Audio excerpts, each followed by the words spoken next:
110వ జయంతి సందర్భంగా వారికి నివాళులు అర్పిస్తూ ఈ కార్యక్రమానికి విచ్చేసిన వారందరికీ కూడా స్వాగత కుసుమాంజలి తెలియజేస్తూ సభాధ్యక్షులు సభ నిర్వహణ చేస్తున్నటువంటి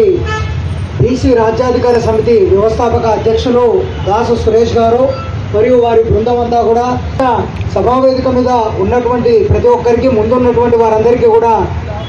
శ్రీ ఆచార్య కొండా లక్ష్మణ్ బాపూజీ గారి జయంత్యుత్సవ శుభాకాంక్షలు తెలియజేస్తూ మరి ఆచార్య కొండా లక్ష్మణ్ బాపూజీ గారిని కేవలం ఒక కులానికో ఒక బీసీ సామాజిక వర్గానికో లేదా ఒక రాజకీయ పార్టీకో మనము ఏ రకంగా ఆపాదించకూడదు అనేటువంటి విషయాన్ని మనందరం కూడా గుర్తెరగాలి ఈరోజు. ఎందుకంటే అవన్నిటికీ అతీతమైనటువంటి వ్యక్తి. ఈ సమాజంలో స్వాతంత్ర ఉద్యమం దగ్గర నుంచి మొదలు పెడితే తెలంగాణ ఉద్యమం వరకు కూడా తెలంగాణ ఉద్యమంలో కూడా తొలి దశలో కానీ మలి దశలో కానీ క్రియాశీలకంగా వ్యవహరించినటువంటి వ్యక్తి ఎవరైతే ఈ తెలంగాణలో ఉన్నారో అంటే వారు మాన్యశ్రీ కొండా లక్ష్మణ్ బాపూజీ గారు. మరి వారిని ఆదర్శంగా మనం ఏ రకంగా తీసుకోవాలి అంటే కేవలం ఏ ఒక్క సామాజిక తెలంగాణ కోసం మాత్రమే కాదు, మరి రాజ్యాధికారం దిశగా పిల్ల కాలువల్ల ప్రయాణిస్తున్నటువంటి అన్ని బీసీ సామాజిక వర్గాల యొక్క సంఘాలు కూడా ఒక ప్రవాహంగా మారేటువంటి విధంగా వారి చైతన్య స్ఫూర్తిగా ఒక పెద్ద మహాప్రవాహంగా మారేటువంటి రోజులు ఎంతో దూరంలో లేవు అనడానికి ఈ యొక్క బీసీ రాజ్యాధికార సమితి యొక్క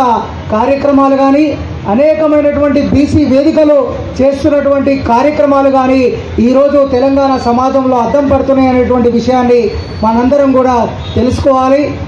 అదేవిధంగా సమాజంలో మనం పోరాడవలసింది రాజ్యాధికారం వైపు, కానీ బీసీ రాజ్యాధికారం కంటే ముందు అనేక సంవత్సరాలుగా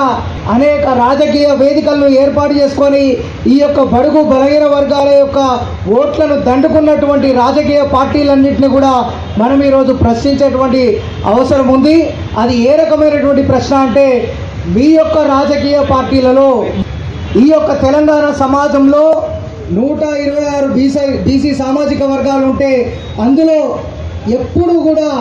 అసలు రాజకీయ పార్టీ యొక్క బాధ్యత తెలియదు అనేటువంటి కులాలని ఈరోజు మీ యొక్క రాజకీయ పార్టీలన్నీ కూడా గుర్తించి ఆ యొక్క సామాజిక వర్గాలకు మన యొక్క రాజకీయ పార్టీలలో ముందు బాధ్యతలు కల్పించాలి. ఎందుకంటే నేడు బీసీ పార్టీలు కానీ ఓసీ పార్టీలు కానీ ఇంకా ఏ పార్టీలైనా సరే మనకు బీసీలకు సముచితమైనటువంటి స్థానాన్ని వాళ్ళ యొక్క రాజకీయ పార్టీల్లో కల్పించినప్పుడు తర్వాత మనము స్థానిక సంస్థల్లోనే కానీ లేదా చట్టసభల్లో కానీ ప్రవేశించేటువంటి అవకాశం తప్పకుండా ఉంటుంది. కాబట్టి ఆ యొక్క విషయాలపైన కూడా ఈ యొక్క బీసీ సామాజిక వర్గాల నేపథ్యంలో జరుగుతున్నటువంటి సంఘాలన్నీ కూడా సమావేశాలన్నీ కూడా ప్రశ్నించాలి అనేటువంటి విషయాన్ని ఈ యొక్క వేదిక గుండా తెలియజేస్తూ ఆచార్య కొండా లక్ష్మణ్ బాపూజీ గారు ఏదైతే కలగన్నారో ఆ యొక్క సామాజిక తెలంగాణని వారు చూడకుండా చనిపోయినప్పటికీ మనందరం బ్రతికున్నాం కాబట్టి వారి స్ఫూర్తితో మనం ముందుకెళ్ళి సామాజిక తెలంగాణ నేపథ్యంలో బీసీల రాజ్యాధికారాన్ని మరి మునుపెన్నడూ చట్టసభల్లోకి అడుగుపెట్టినటువంటి కులాలన్నీ కూడా ఈసారి జరగబోయేటువంటి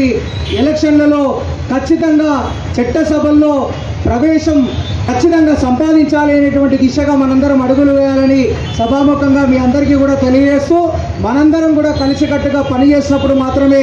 ఈ యొక్క పిల్ల కాలువలన్నీ ప్రవాహంగా మారి సముద్రంగా మారినప్పుడే ఆ ఉప్పెనతో